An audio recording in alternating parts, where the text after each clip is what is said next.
Hi, everyone. Welcome to Your Disabled Joy. My name is Nico and I use he, him pronouns.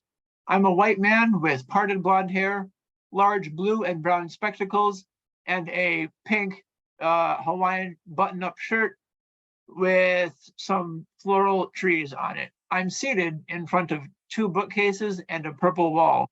And like about 25% of the US population, I'm disabled.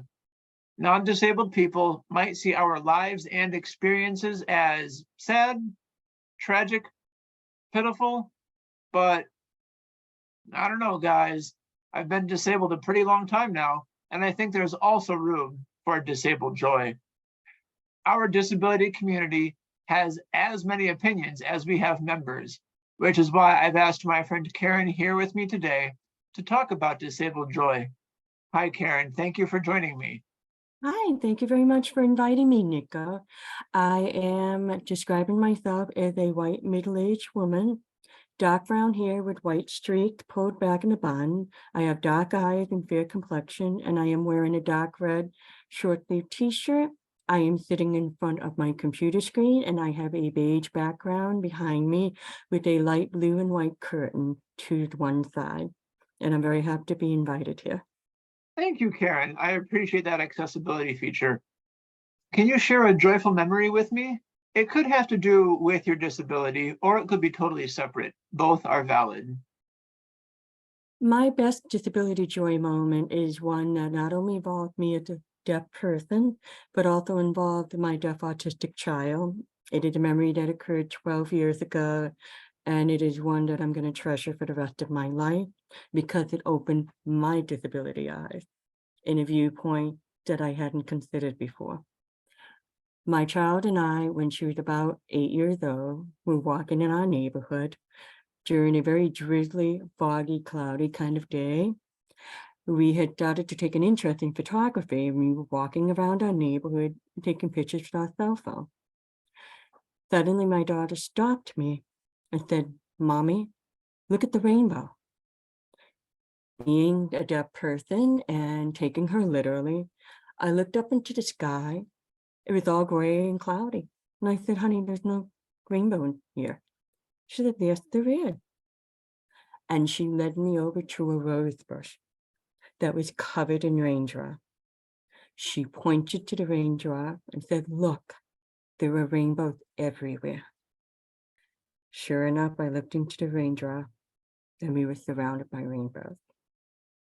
So, ever since then, I've carried that moment. And I remind myself, always look for the rainbow. That's my disability joy.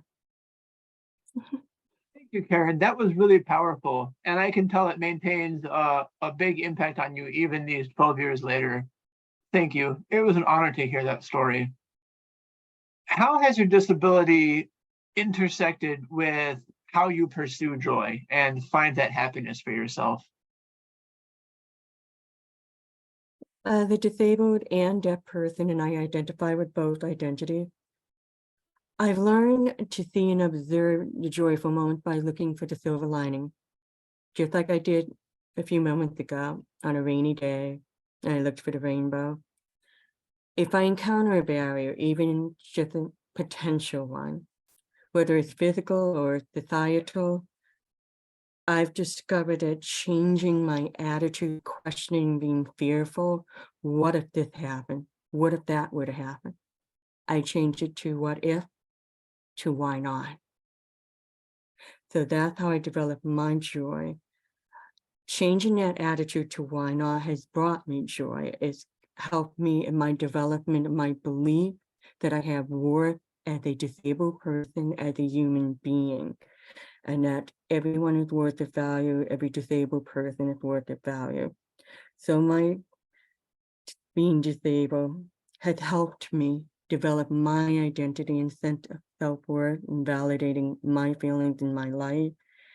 And developing that has made me feel content with who I and what I am, and made me content to present myself as such. So that's how it's affected my joy and spreading my contentment, my self-acceptance, helping others, when they advocate for their own identity and for their own joy. So that's how being disabled has affected my joy. Thank you so much. That was a really comprehensive answer, and I can tell that you've put a lot of thought into it. Mhm. That's really fantastic. As I do these interviews, Karen, I do get to pick out like certain recurring themes, and I do hear a theme of like being gentler with yourself and ensuring my own access needs and maintaining that, sorry, maintaining a flexible perspective that maybe might be a bit more forgiving and accommodating of yourself than usual. Mhm. I am somewhat more forgiving myself. When I was younger, and this goes back to an era before ADA was implemented. Mhm. So I'm showing my age where there was so much pressure to be perfect, to present myself, to pass as non-disabled, from family pressures, from educational settings to even employment environment. And I've learned along my journey that I don't have to explain myself.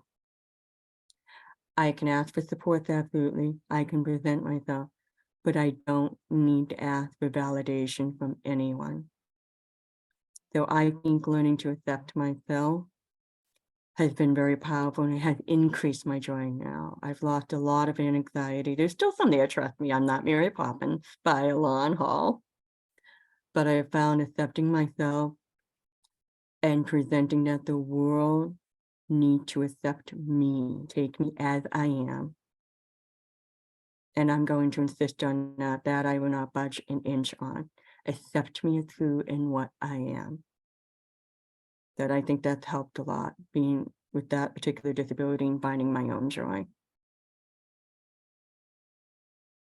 Karen, it sounds like you are a really good advocate for yourself and you know yourself well. That's really valuable.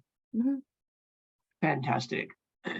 So my third planned question is, what one thing do you want the general public, the rest of the world, shall we say, to know about disabled life and about disabled quality of life? I might get a little blunt with this one, so forgive me in advance Of for any course. sensitive ears. Pun intended, and yes, I do like to make jokes sometimes, because if we can't poke fun at ourselves and see the humor in things, we're not gonna get comfortable with ourselves. It's our life, and we decide what our standard is for quality of life. We laugh, we cuss, we feel pain, we feel joy. We're confident we work or we may not work. And nobody should be judged for quality life based on whether they can find a job, work from home, or if they simply live their everyday lives. We are not supposed to be judged on that, even though some people do that. I don't want to shock people, but we also have sex and we date and we marry and we have children, and our kids drive us up the wall, and we in turn drive our kids up the wall. Guess what?